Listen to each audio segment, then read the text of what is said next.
नमस्कार दोस्तों, welcome to Success Power Classes. दोस्तों, आज की क्लास में पढ़ेंगे हम पावलोव के बारे में। पावलोव किस देश के मनोवैज्ञानिक थे? पावलोव को नोबेल पुरस्कार कब मिला? पावलोव के सिद्धांत का अन्य नाम क्या था? पावलोव ने किस पर प्रयोग किया? अनुबंधक का जनक किसे कहा जाता है? इन सभी सवालों के जवाब हम इस वीडियो में पढ़ेंगे। इस वीडियो में पूरे पावलोव के नियम के बारे में पढ़ेंगे। तो दोस्तों, समझते हैं पावलोव का जन्म कब हुआ था? पावलोव का जन्म 1849 में, 1936 में इनकी मृत्यु हुई थी। पावलोव का पूरा नाम क्या है?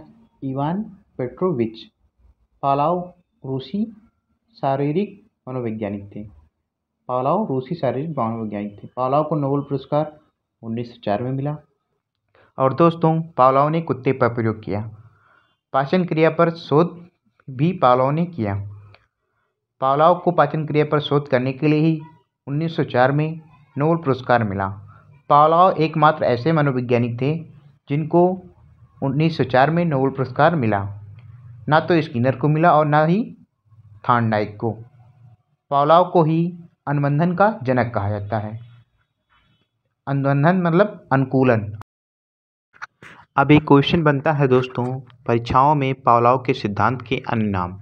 पावलोव के सिद्धांत के अन्य नाम क्या हैं? सबसे नंबर है शास्त्रीय अनुबंधन सिद्धांत के जनक कौन हैं? पावलोव जी हैं। नेक्स्ट है अनुबंधन सिद्धांत के जनक कौन हैं? पावलोव जी हैं। अनुकूलन का सिद्धांत किसने दिया? पावलोव जी ने दिया। क्लासिकल थ्योरी किसने दिया है? पावलोव जी ने। अध्ययन का प्राचीन सिद्धांत या परंपरागत सिद्धांत किसने दिया? पावलोव ने। यस प्रकार का सिद्धांत किसने दिया? इस प्रकार के सिद्धांत को ही अनुकूलित अनुक्रिया सिद्धांत कहते हैं। पावलोव सिद्धांत के इतने नाम आप सभी लोग याद कर लीजिए। परीक्षा में आप सभी को इनके एक क्वेश्चन जरूर देखने को मिलेगा। अब जानते हैं पावलोव ने कुत्ते पर प्रयोग किया, इसके बारे में हम लोग जानते हैं। इन्होंने किया क्या था दोस्तों? इन्होंने कुत्ते को रस्सी से बांध रखा था और कुत्ते के सामने भोजन रख दिया था। भोजन रखने से कुत्ते के मुंह में लार की वृद्धि होती है। यहाँ पर भोजन क्या है? भोजन कुत्ते का उद्दीपक है और लार क्या है? कुत्ते के मुंह में लार आना कुत्ते की स्वाभाविक अनुक्रिया है। 3 कंडीशन है दोस्तों। एक है अनुकूलन, अनुकूलन से पूर्व, अनुकूलन को ही अनुबंधन कहते हैं। दूसरी है अनुकूलन के से दौरान, तीसरी है अनुकूलन के पश्चात। तो पहले में क्या है? पहले में भोजन एक स्वाभाविक उद्दीपक है और उसके साथ कुत्ते की लार आना एक स्वाभाविक अनुक्रिया है। दूसरे में क्या है? कुत्ते के सामने घंटी बजाई जाती है। क्या किया जाता है? केवल घंटी बजाई जाती है। दूसरे में क्या किया जाता है? केवल कुत्ते के सामने घंटी बजाई जाती है और लार नहीं टपकती है। अनुकूलन से दौरान वो क्या करते हैं? घंटी बजाते हैं पहले और भोजन रखते हैं। तो क्या है? कुत्ते के मुंह में लार टपकना शुरू हो जाता है। स्वाभाविक अनुक्रिया है। क्या है? लार टपकना स्वाभाविक अनुक्रिया है। तो ऐसे ही वो 4, 5, 10 दिन करते हैं। कंटिन्यू घंटी बजाई जाती है और भोजन दिया जाता है। घंटी बजाकर भोजन दिया जाता है।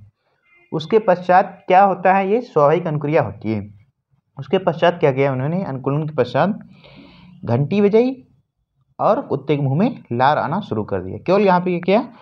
घंटी बजाई और कुत्ते के मुंह में लार आना प्रारंभ हो गया। ये घंटी बजाना यहाँ क्या होगा? अस्वाभाविक उद्दीपक है और कुत्ते में लार टपकना क्या हो जाएगा? अस्वाभाविक अनुक्रिया। तो इसी से उन्होंने सिद्ध कि जब हम स्वाभाविक उद्दीपक के साथ में अस्वाभाविक उद्दीपक बार बार प्रस्तुत करते हैं तो उस स्वाभाविक उद्दीपक में अस्वाभाविक उद्दीपक के गुण आ जाते हैं। इस प्रकार उन्होंने सिद्ध किया कि पहले में देखेंगे कि उन्होंने भोजन के साथ में लार टपक गया। बाद में केवल घंटी ही दिखाई और कुत्ते को लार टपकना शुरू हो गया। इस प्रकार उन्होंने सिद्ध किया अपना सिद्धांत। आप क्वेश्चन आता है दोस्तों, यूसीएस क्या है? यूसीआर क्या है? सीएस क्या है? सीआर क्या है? यूसीएस का मतलब होता है अनकंडीशनल स्टिमुलस, मतलब स्वाभाविक उद्दीपक। स्वाभाविक उद्दीपक भोजन है। यूसीआर मतलब अनकंडीशनल रिस्पांस, स्वाभाविक अनुक्रिया लार आना। कंडीशनल स्टिमुलस मतलब अस्वाभाविक उद्दीपक घंटी। सीआर कंडीशनल रिस्पांस, अस्वाभाविक अनुक्रिया लार आना। अब दोस्तों याद रखेंगे सीआर किसे कहते हैं? सीआर कहते हैं लार को, सीएस कहते हैं घंटी को, यूसीआर कहते हैं लार को यूशियस कहते हैं भोजन को। अब देखेंगे दोस्तों, पावलोव ने अपने सिद्धांत का जो आधार माना है अनुबंधन को। तो जानते हैं अनुबंधन किसे कहते हैं। अनुबंधन एक ऐसी प्रक्रिया है जिसके द्वारा उद्दीपक तथा अनुक्रिया के बीच एक साहचर्य स्थापित हो जाता है। पावलोव के इस सिद्धांत को ही क्लासिकल कंडीशनिंग कहा जाता है। इस सिद्धांत को कहा जाता है, अनुबंधन के सिद्धांत को ही क्लासिकल कंडीशनिंग कहा जाता है। दोस्तों 2 पॉइंट आप लोग नोट कर लीजिएगा। पहला पॉइंट है, पावलोव के सिद्धांत में घंटी के माध्यम से लार का आना एक अस्वाभाविक क्रिया है, अतः घंटी एक अनुकूलित अनुबंधित अस्वाभाविक उद्दीपक कहलाता है। दूसरा क्या है? दूसरा है, पावलोव के अनुसार व्यक्ति किसी उद्दीपक के माध्यम से कोई भी अनुक्रिया करता हो तो वह अपने आसपास की परिस्थितियों से साथ ही अनुबंधन कर लेता है। दोस्तों इस 2 पॉइंट को आप सब लोग नोट कर लीजिएगा, जो कि आपके एग्ज़ाम में बहुत ही महत्वपूर्ण है। दोस्तों हमने आपको बता दिया है अनुबंधन क्या है, घंटी क्या है, भोजन क्या है, इसके बारे में हमने आपको बेहतर रूप से समझा दिया है। अब जानेंगे पावलोव के बारे में।